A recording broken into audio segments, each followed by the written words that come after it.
Hey guys, कैसे हो तुम सब। पोकेमोन के स्वॉर्ड एंड शील्ड का एपिसोड 34 हमारे चैनल पे अब आ चुका है गाइस। तो यार ये वीडियो सच में बहुत ही ज़्यादा कमाल का होगा, क्योंकि इसमें ऐश वर्सेस बी की जो बैटल हम लंबे टाइम से एक्सपेक्ट कर रहे थे वो हमें देखने को मिलने वाली है। तो गाइस सिंपली से एपिसोड स्टार्ट होता है ऐश और गो की जर्नी से, जो हमें उनकी जर्नीज दिखाई जाती हैं।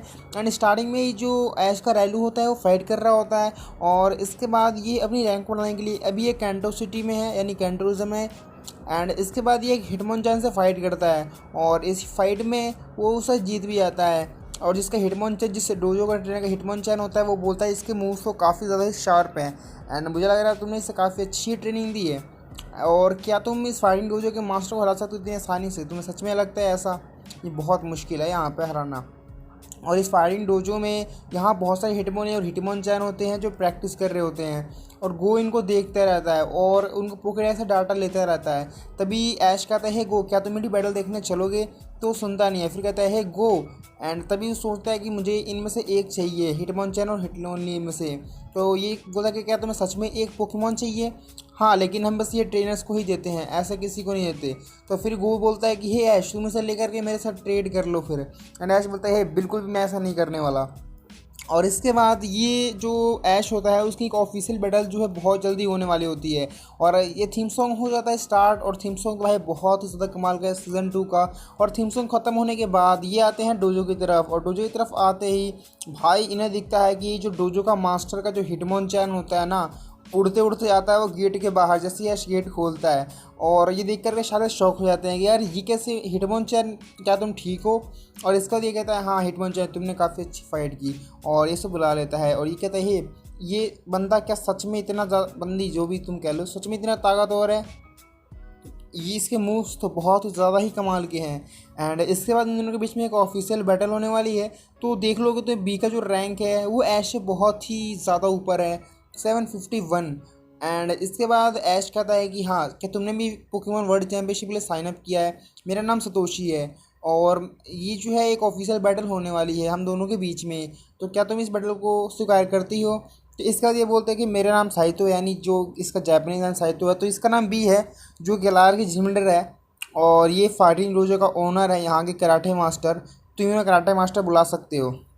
एंड ये बोलता है फिर थैंक यू आपका यहाँ लड़ने और फाइट करने की अनुमति देने के लिए। एंड फिर ये गोस्ट से बोलता है क्या तुम भी इसे डिफीट करने वाले हो? ओके ठीक है, पहले तुम ये बैटल देखो और उसके बाद तुम इसे डिफीट करना। एंड ये यहाँ पे गोस्ट शॉक हो जाती है कि भाई मैं बिल्कुल भी लड़ने वाला, बस मैं बस देखने आया हूँ, और मुझे एक पोकेमोन चाहिए, हिटमोनचान। तो फिर ये बोलते हैं पहले तुम उसे हराओ। क्या ये जिम लीडर है सच में? एंड इसके बाद इसके कराटे मूव्स दिखते हैं भाई, इसके अंदर बहुत ही वैसे एबिलिटी तो भाई बहुत होती है। एंड गो कहता है कि सतोशी इसकी जो रैंक है वो तुमसे ज़्यादा है। एंड तभी जो ऐश कहता है ये अभी तक हमें सारी मैचेस जीती हैं और मैं अभी तक एक भी मैच नहीं हारा, और इसमें पिकाचू और राइलो ने बहुत ही ज़्यादा मदद की है, और फिर से एक बार और टाइम आ चुका है। तभी जो कराटे मास्टर होता है वो कहता है कि मेरे इसके अंदर से काफ़ी अच्छी कमाल की फीलिंग और एक इस फाइटिंग स्पीड आ रही है। तभी ऐश कहता है डोंट वरी, अब हम बिल्कुल जीतने वाले हैं, भले क्या हुआ कि तुम एक फाइट टाइम जिम लीडर हो। एंड मैं जानता हूँ ना, बट मैंने भी कोरिना को हराया है। तो फिर ये जो बी होती है वो बोलती है कोरिना वो तो बहुत ही ज़्यादा ही ईजी थी, एंड उसका हराना बहुत आसान था। तभी जो ऐश है वो शौक हो जाता है कि कोरिना को हराना इतना ज़्यादा ही आसान नहीं है। एंड इसके लिए बोलते हैं कि अब मेरे पास कोई भी टाइम नहीं बचा है लड़ने के लिए। एंड फाइटिंग स्टार्ट होने वाली है, और ये बोलते हैं कि मैं अपने पोकेमॉन से और भी ज़्यादा पावरफुल बनूंगा। एंड मैंने डिसाइड किया है कि मैं कोई भी बैटल नहीं हारूंगा, और शायद से मैं विश करता हूँ कि तुम ये बैटल जीत जाओ। और जो सारे बैठ के देखते रहते हैं। एंड तभी जो ऑफिशियल बैटल है वो स्टार्ट होने वाली है गो वर्सेस बी के बीच में। और ये बैटल स्टार्ट होती है, जो ऐश चुनता है वो अपने फॉरफेस को चुनता है, यानी कामोएगी को जापानीज़ में, और ये चुनता है हलूचा को, जो कि एक फ्लाइंग और फाइटर पोकेमॉन है जो अपने विंग से हवा की पोजीशन बदल करके अपने अटैक्स को और ज़्यादा पावरफुल करता है।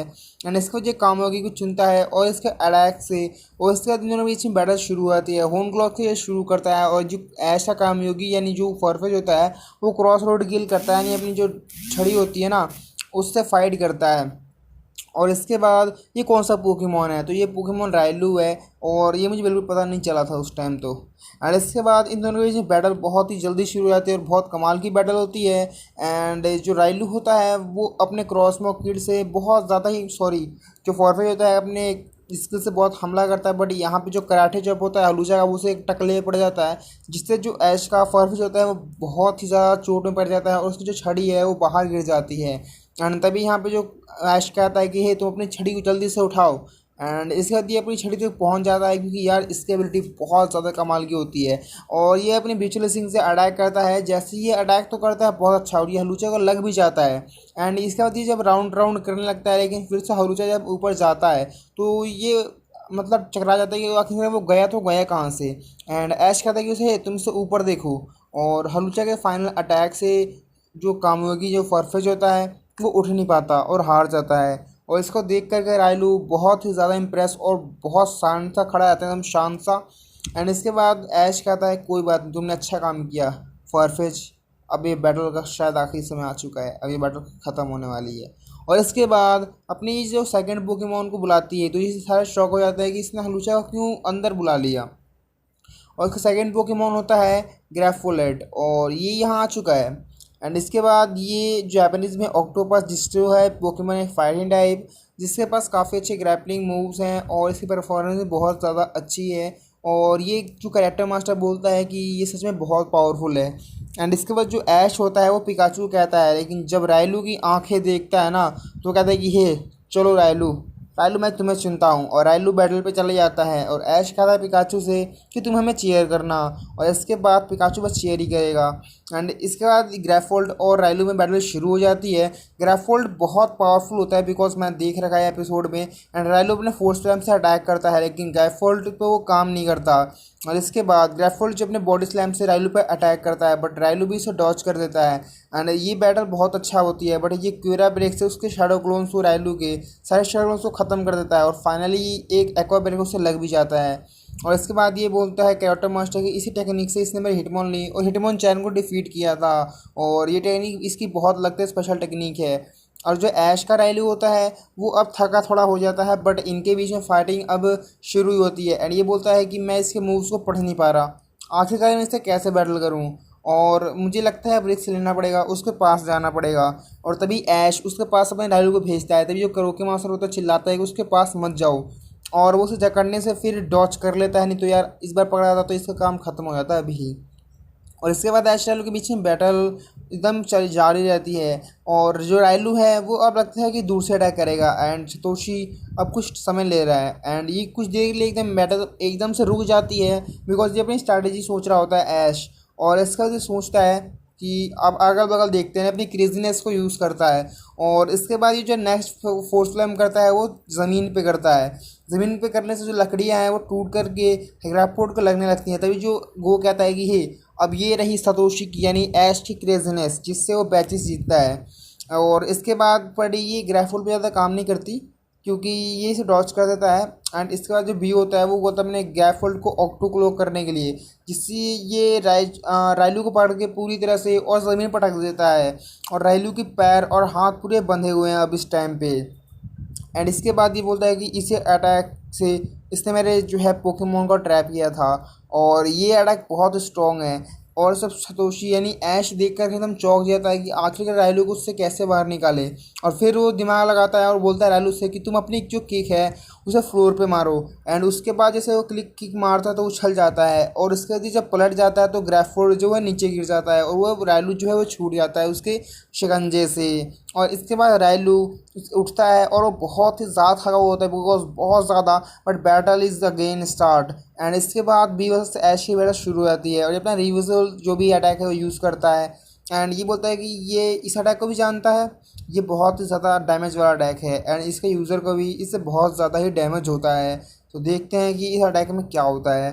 और फाइनली जो ग्रैफोल्ट है वो अपना जो है एक्वा एयर जो भी यूज़ करता है और दोनों अपने अपने अटैक्स टकराते हैं और दोनों ही कुछ दूर तक गिरते हैं। बट जो रायलू है बहुत ही ज़्यादा थक जाता है। एंड जो बी है उसका ग्रैफोल्ड अभी भी नहीं थका और वो एक ऑक्टो क्लॉक करता है अगेन, यानी उसे ये बॉडी स्लैम की तरह है कि उसके पूरे ही शरीर को जकड़ लेता है और इस बार वो उसे ज़मीन में नहीं पटकता। और ये देख करके जो भी है वो कहता है कि तुम्हें क्या लगता है कि मैं इसे फिर से ज़मीन पर पटकने वाला हूँ? ऐसा बिल्कुल नहीं होगा। ऐश कहता है कि हम हार नहीं सकते बिकॉज हम इस बीच में तो बिल्कुल भी नहीं हार सकते। एंड इसके बाद जो रायलू है वो बहुत ही ज़्यादा इसको दर्द फील होता है। और फाइनली जो ग्रैफोल्ट है वो अपने एक्वायर से रायलू पर अटैक करता है इतनी पास से।